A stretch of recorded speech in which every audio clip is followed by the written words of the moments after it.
Good morning दोस्तों, मैं सिद्धार्थ। आज अपन सरकार के द्वारा जो मनरेगा कानून को रिप्लेस कर करके, ठीक है, वी राम जी 2025 जो नया बिल लाया गया है, लोकसभा में पास हो चुका है, राज्यसभा में पास हो चुका है। अब इस बिल को जो है लागू कर दिया जाएगा, ठीक है, पास करके। और सरकार को इस बिल को, मतलब ये जो मनरेगा था, 20 वर्ष बाद सरकार को क्या जरूरत आन पड़ी कि भाई इस बिल को जो है रिप्लेस किया गया और इसके स्थान पर जो है विकसित भारत रोजगार एवं आजीविका गारंटी मिशन ग्रामीण 2025 लाया गया, या फिर कहें तो विकसित भारत गारंटी फॉर रोजगार एंड आजीविका मिशन ग्रामीण है ना 2025 लाया गया, ठीक है। तो इसके बारे में अपन जो है डिटेल में चर्चा करेंगे कि भाई इस बिल में क्या खामियां थी और सरकार ने इसको कैसे मजबूत किया है, इसके बारे में चर्चा करेंगे। एक तरफ तो विपक्ष कह रहा है कि भाई जो नया बिल लाए हैं उसमें महात्मा गांधी के विचारों की हत्या की है और इस बिल को कमजोर कर दिया गया है, और दूसरी तरफ सरकार कह रही है हमने इसको और मजबूत कर दिया गया है। महात्मा गांधी का विचार था कि भाई ग्राम स्वराज स्थापित हो, राम राज्य स्थापित हो, इसीलिए हमने जो है महात्मा गांधी का नाम हटा करके राम जी का नाम इसमें जोड़ा गया है। और दूसरी तरफ सरकार कह रही है महात्मा गांधी का नाम ही हटा करके महात्मा गांधी के विचारों की हत्या इस बिल के थ्रू की गई है, ठीक है। और भी इसमें जो है कुछ प्रावधानों को इसमें कमजोर किया है। और इस प्रकार से अपन एक्चुअली इन दोनों बिल की इस वीडियो के माध्यम से चर्चा करेंगे कि भाई मनरेगा में क्या प्रावधान से इसलिए मजबूत था और इसको जो है कमजोर किया गया है सरकार के द्वारा, तो इसमें क्या क्या प्रावधान थे उनको कमजोर किया गया है, ठीक है। तो सबसे पहले अपन जो है मनरेगा के बारे में पढ़ेंगे, फिर वी राम जी 2025 के बारे में पढ़ेंगे, फिर दोनों में कंपेयर करेंगे और कंपेयर करके इस पर विचार करेंगे कि भाई ये बिल किस प्रकार से कमजोर किया गया है, ठीक है। तो सबसे पहले एक्चुअली अपन कहें तो महात्मा गांधी राष्ट्रीय ग्रामीण रोजगार गारंटी अधिनियम वर्ष 2005 में लाया गया। तो उस समय इसमें महात्मा गांधी नाम नहीं जुड़ा था, उस समय था नरेगा मतलब राष्ट्रीय ग्रामीण रोजगार गारंटी अधिनियम 2005 ये नाम था, ठीक है। तो उस समय अपन कहें तो एक्चुअली ये आया तो 2005 में, और 2005 में जब आया तो ये कह के लिए था रोजगार की गारंटी का अधिकार था, संविधान में जो अधिकार दिया गया है राइट टू वर्क, ठीक है। नीति निर्देशक सिद्धांतों में आर्टिकल 39 में दिया गया है कि राज्य क्या करेगा, लोगों के लिए कार्य की सुविधा सुनिश्चित करेगा, उनके रोजगार की सुविधा सुनिश्चित करेगा, ठीक है। तो ये तो बिल तो आया 2005 में, लेकिन उससे पहले अगर तुम देखा जाए तो न्यूनतम मजदूरी अधिनियम चलता था, ठीक है, 1948 न्यूनतम मजदूरी अधिनियम 1948 चलता था। और इसके तहत राज्यों को कृषि मजदूरों के लिए निर्दिष्ट और वैधानिक मजदूरी के अनुसार उनकी मजदूरी का भुगतान किया जाता था, ठीक है। और ये जो अधिनियम था ना, इस अधिनियम के माध्यम से जो राइट टू वर्क है ना, राइट टू वर्क तो मतलब काम का अधिकार के तहत इसको जोड़ा जाता था, है ना, ठीक है, काम के अधिकार के तहत इस अधिनियम को जोड़ा जाता था, ठीक है। चूंकि ये आया अधिनियम कब 1948 में, 1949-50 में अपना संविधान बनकर के तैयार हुआ, लागू होने के बाद जो है संविधान में कुछ आर्टिकल दिए, तो उनके अनुरूप उनको एक स्कीम्स लानी थी, एक अधिनियम लाना था। तो कांग्रेस सरकार के द्वारा वर्ष 2005 में नरेगा के नाम से एक अधिनियम लेकर के आए, और इसका नाम था national Rural Employment Guarantee act 2025, मतलब राष्ट्रीय ग्रामीण रोजगार गारंटी अधिनियम 2005 लेकर के आए।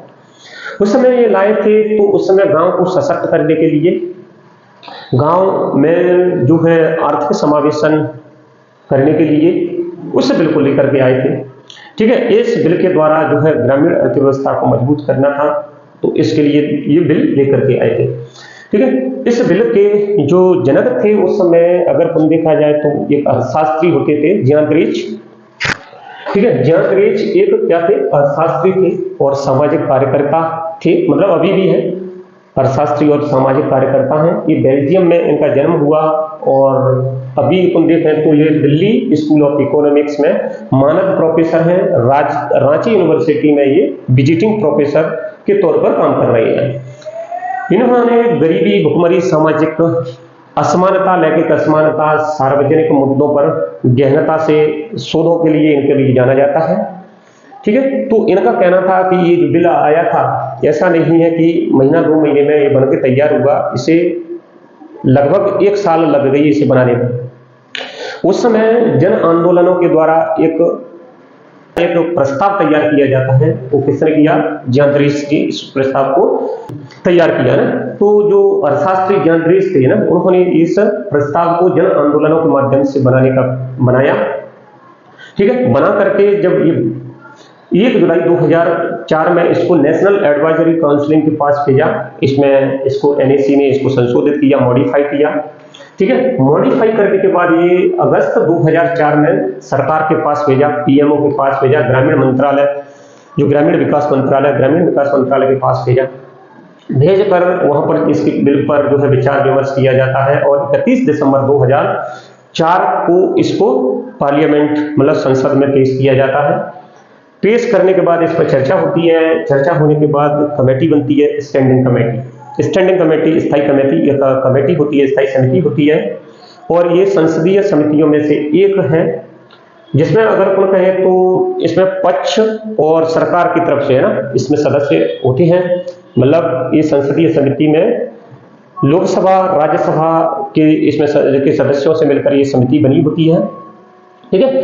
और इस समिति में जो है विपक्ष कांग्रेस की सरकार थी और विपक्ष में इस समिति में थे बीजेपी के नेता कल्याण सिंह, है ना, कल्याण सिंह। और उस समय ग्रामीण विकास मंत्रालय के अधीन एक जो मंत्री थे, ग्रामीण विकास मंत्री है ना, रघुवर प्रसाद सिंह थे, ठीक है। इनके तहत ये समितियां बनी और इस समिति ने इस बिल की जो है जांच करने के बाद इसको पार्लियामेंट में भेजा और 2 माह तक इस पर चर्चा हुई। और चर्चा होने के बाद ये इसको जो है लोकसभा में पारित किया गया, राज्यसभा में पारित किया गया, राष्ट्रपति के साइन हुए और 5 सितंबर 2005 को इसको अधिनियमित कर दिया गया, लागू कर दिया गया। तो जो अर्थशास्त्री या ज्ञानदृष्टि है ना, उनका कहना है कि भाई इस बिल को लगभग 1 साल तक हमने इस पर जो है काम किया और काम करने के बाद इसको 5 सितंबर 2005 को लागू किया, है ना। तब जाकर के ये एक सशक्त बिल तैयार हुआ और ग्रामीण अर्थव्यवस्था को मजबूत बनाने के लिए, ग्रामीण परिवारों को रोजगार उपलब्ध कराने के लिए, कानूनी अधिकार देने के लिए इस बिल को लाया गया, ठीक है। और फिर इस बिल में जो है इसको लागू किया गया, ठीक है। तो लागू किया 2 फरवरी 2006 को इसमें भारत के 200 जिलों में इसको लॉन्च किया गया, ठीक है। 2 फरवरी 2006 को है ना, इस बिल को जो है लॉन्च किया गया।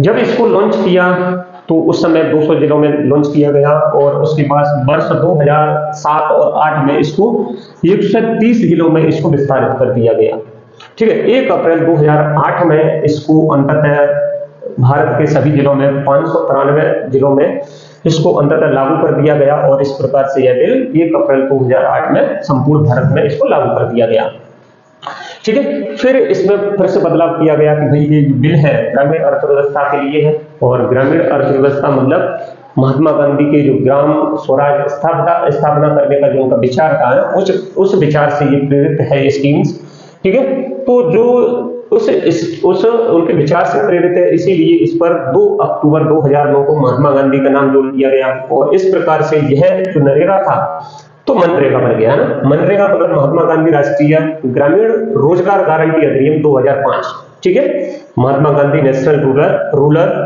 एम्प्लॉयमेंट गारंटी एक्ट 2005, ठीक है। इस प्रकार से मनरेगा बन गया, ठीक है। तो मनरेगा बन गया। अब संविधान में भी कुछ आर्टिकल्स दिए हैं कि भाई ग्रामीण अर्थव्यवस्था को सुनिश्चित किया जाए और जो कमजोर आर्थिक तबके के लोग हैं उनको जो है उनको सामाजिक तौर पर समाज की मुख्य धारा में जोड़ने के लिए उनको आर्थिक तौर पर भी मजबूत किया जाए, सामाजिक सशक्तिकरण किया जाए, सामाजिक समावेशन किया जाए, तो उस कमियों को भी ये बिल दूर करता है एक्चुअली, है ना, ये स्कीम्स दूर करती है, ठीक है। तो इसमें होता क्या है, अगर तुम देखें तो इसमें जो है कौन से आर्टिकल है जो कि इस बिल की पूर्ति करते हैं, इसकी कमी को पूर्ति करते हैं। जैसे कि मैंने कहा इसमें एक आर्टिकल है आर्टिकल 43, सबसे पहले ना आर्टिकल 39 इसमें जो है आर्टिकल 39 कहता है कि राज्य क्या करेगा, राज्य लोगों के लिए सामाजिक और आर्थिक न्याय सुनिश्चित करने के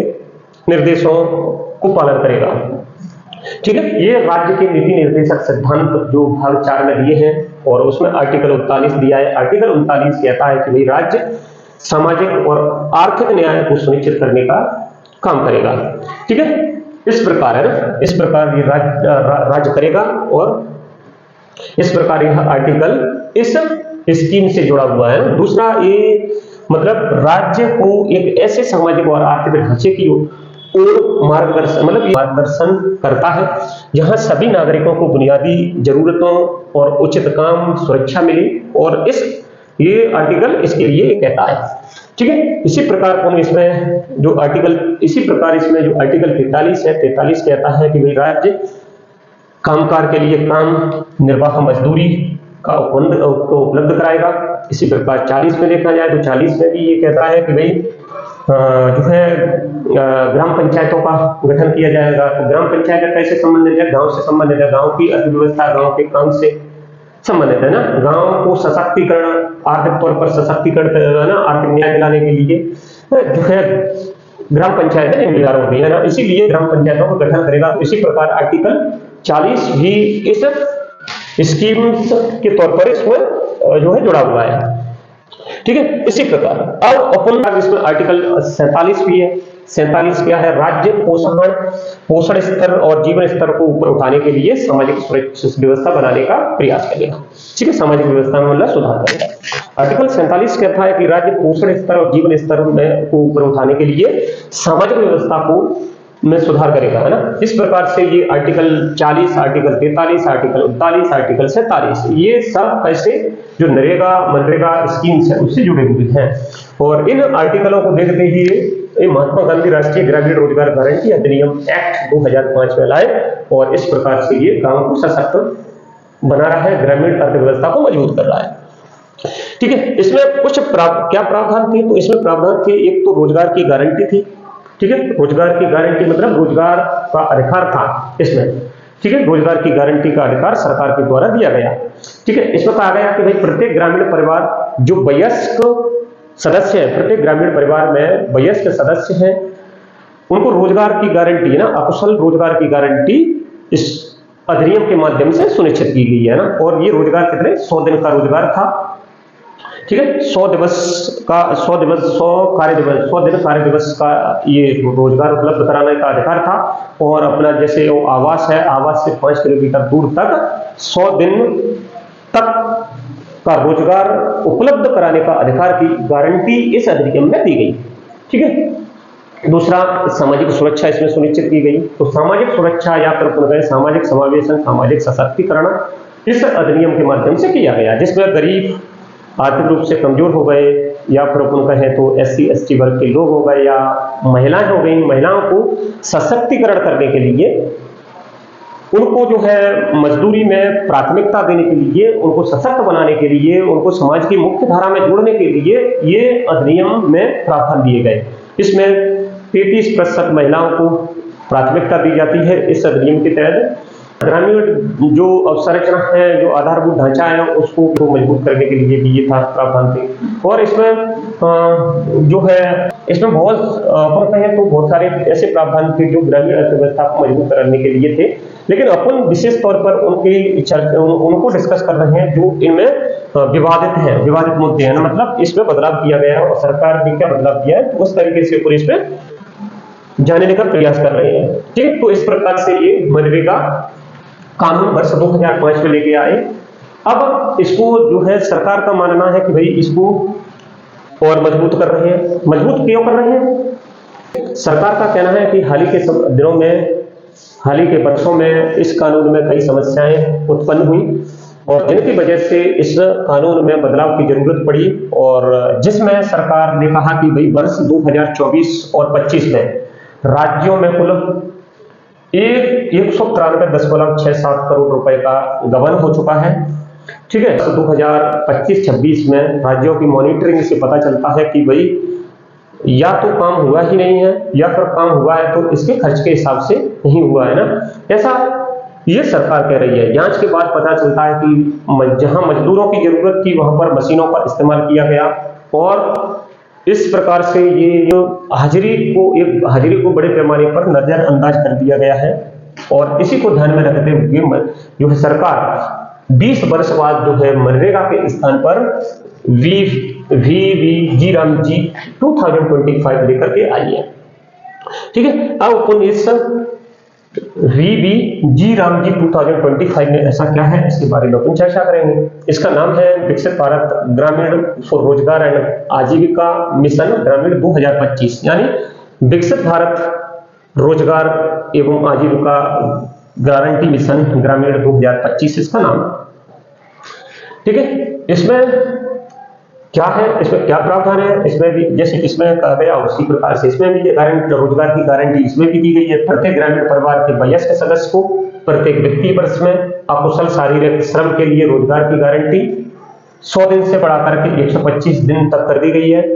साथ ही इस मजदूरी का भुगतान साप्ताहिक होगा या फिर कार्य पूरा होने के 15 दिन में इसमें इनकी मजदूरी का भुगतान कर दिया जाएगा।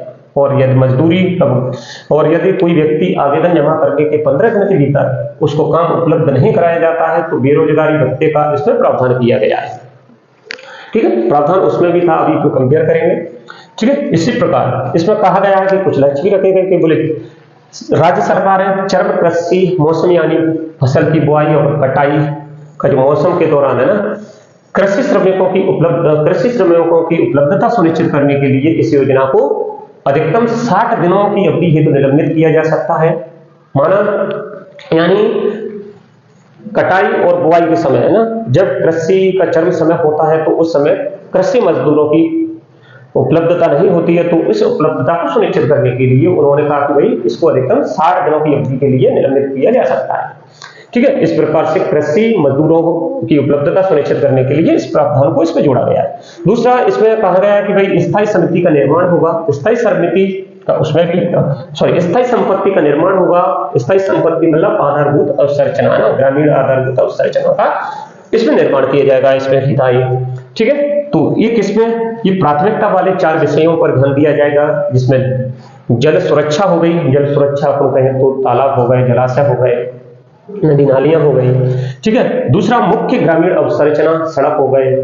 ठीक है, वहां पर जो पार्क हो गए है ना, तो मुख्य ग्रामीण अवसंरचना, आजीविका संबंधी अवसंरचना और चरम मौसम की घटनाओं को कम करने के लिए विशेष कार्यों का इसमें प्रावधान किया गया है। तो इस प्रकार से इसमें प्राथमिकता वाले 4 क्षेत्रों पर इन पर ध्यान दिया जाएगा, है ना।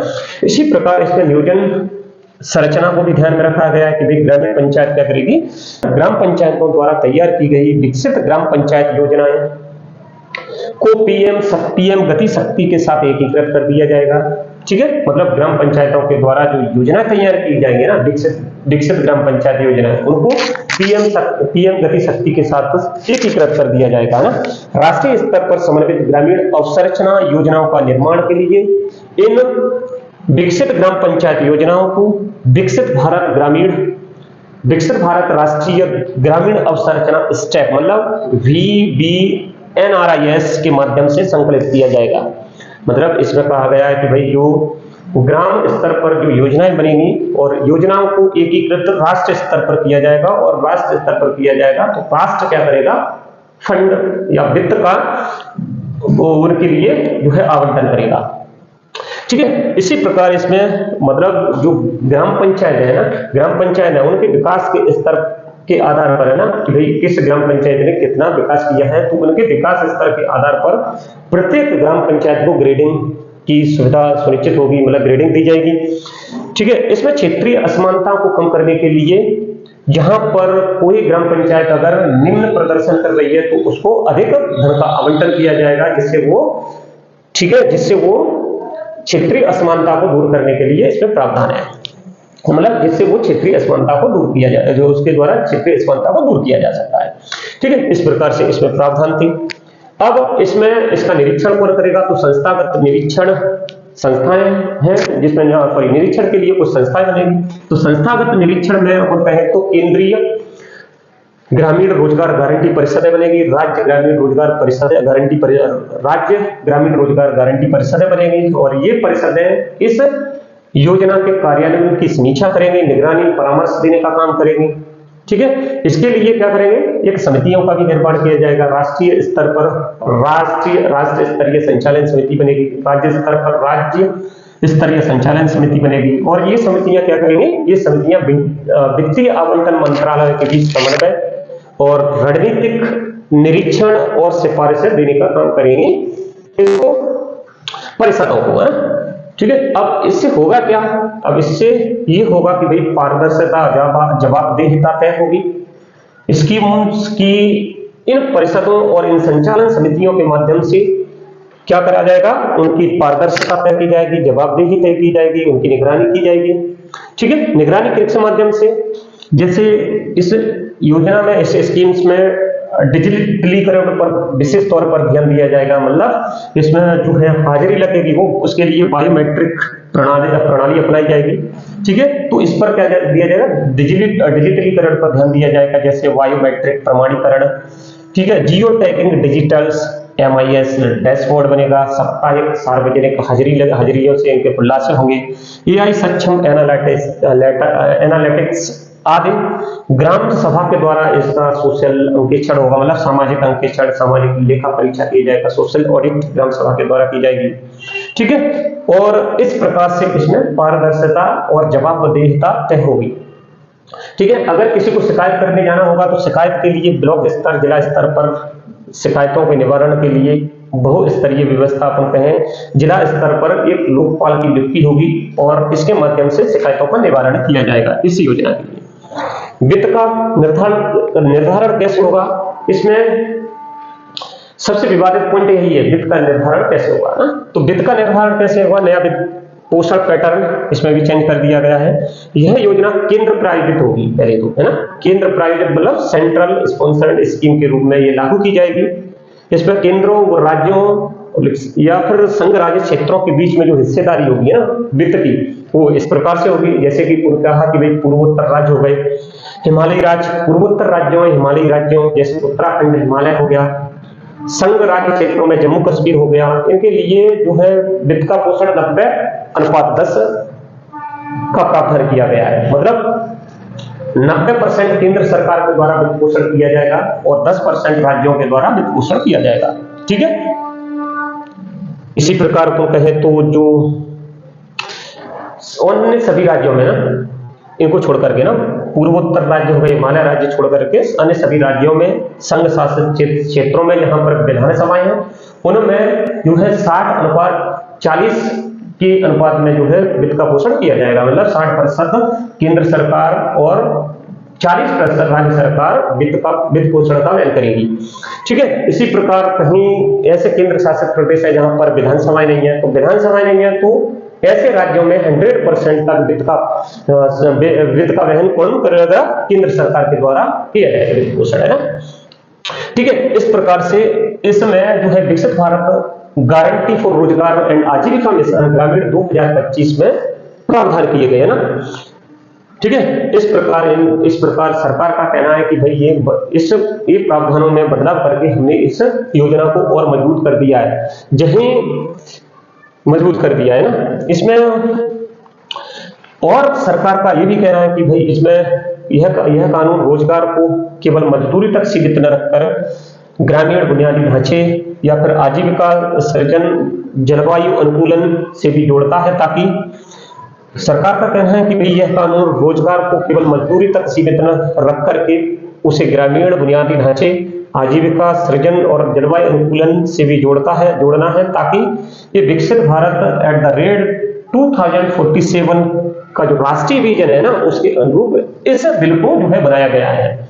मतलब इस सरकार ने जो है वर्ष 2047 में इसका विजन है कि भाई इस देश को विकसित बनाना है, तो इसके अनुरूप इसमें प्रावधान जोड़े गए हैं, ठीक है। वहीं अगर अपन कहें तो जो विपक्ष है ना, विपक्ष इस बिल को लेकर के काफी विरोध कर रहा है। विपक्ष के साथ लोग, जो पब्लिक है भारत की, वो भी इसके विरोध में है ज्यादातर, ठीक है। तो और विरोध में इसलिए है क्योंकि इनका कहना है कि इस बिल में बदलाव करके इसको रिप्लेस करके महात्मा गांधी के विचारों की हत्या की है, और महात्मा गांधी का नाम उठा करके इस बिल में जो है महात्मा गांधी के जो स्वराज, ग्रामीण स्वराज का सपना था ना, उसकी हत्या की है।